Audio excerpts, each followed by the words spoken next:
We all know the old cliche, what goes up must come down. Look at our economy vis-a-vis the rest of the world. I think we're doing pretty well. And despite the Chicken Littles, the sky is not falling. Yet. Everyone's talking recession. Recession in 2020. When banks get strapped, that causes a recession. When the Fed gets strapped, that causes a recession. I don't really think we see a recession coming.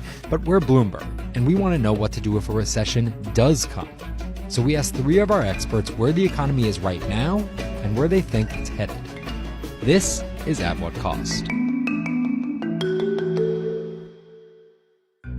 What is the situation with the world economy? Sarah, you want to start? So I can kick it off very broad. And right now it seems like the broad consensus is that the global economy is slowing, but that doesn't necessarily mean that a recession is really knocking on our doorstep. It's not impending. It's not right here. Yeah. The IMF, for example, they just came out and they lowered their outlook for global growth to the lowest since the financial crisis. However, it's still growth. It's still positive.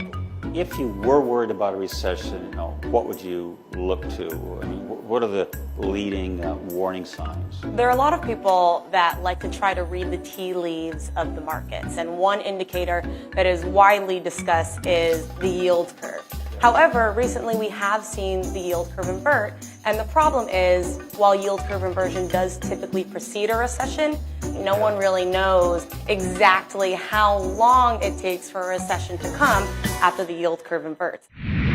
Matt, where would you look in the world for trouble signs? So I think everybody's been really focused on China. It looked for a while there at the end of last year, beginning of this year, like the Chinese economy is slowing, but now it looks like actually maybe they are getting some traction on some of their recent stimulus measures that's boosting the Chinese economy again, and then maybe that will ripple through to the global economy like it's done in the past.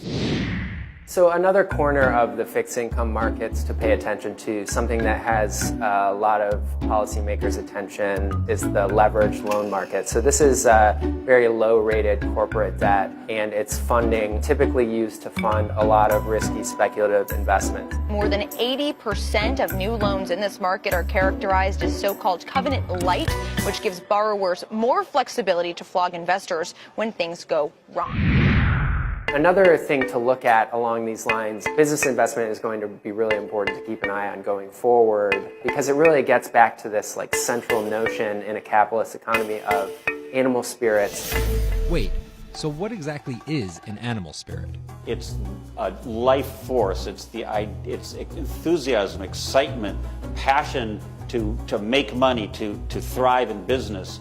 And if you have animal spirits, the economy drives forward. If you lose your animal spirits, the economy falls into doldrums. It's the most important thing in the economy, but it's very hard to predict. And that's why we're here having this conversation in the first place, right?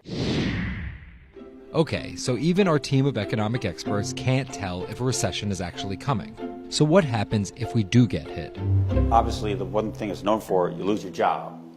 Are people going to be able to cope with that? I think that's a debate right now. Some people are kind of looking at the outlook and saying, well, we're not going to have this big financial crisis like we did in 2008 when we have the next downturn. Maybe it'll look more mild like some of the previous recessions we've had. But as we know, regardless of whether there's a financial crisis associated with a recession or not, it tends to be, the lowest paid, the people in the most precarious forms of employment that are hit the hardest. And there are some interesting statistics that the Federal Reserve produces on consumer finances, for example, that show 40% of the country would not be able to draw down on their bank accounts to meet a $400 emergency expense. So it kind of suggests that even though perhaps policymakers don't see a lot of risks in the banking system that could cause this huge crisis, maybe we do need to think more about ways we can use taxation and government spending to combat a downturn. But the kind of crazy thing is that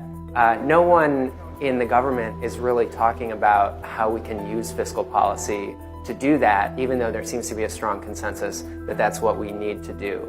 It is not clear if Congress will be willing to open up the spigots to combat a recession. So the role of the government is to come in at a time like that and say, okay, we have the deep pockets, we can afford to spend even when we don't have enough income coming in, and our spending will kind of get the overall economy revved up again and back on track.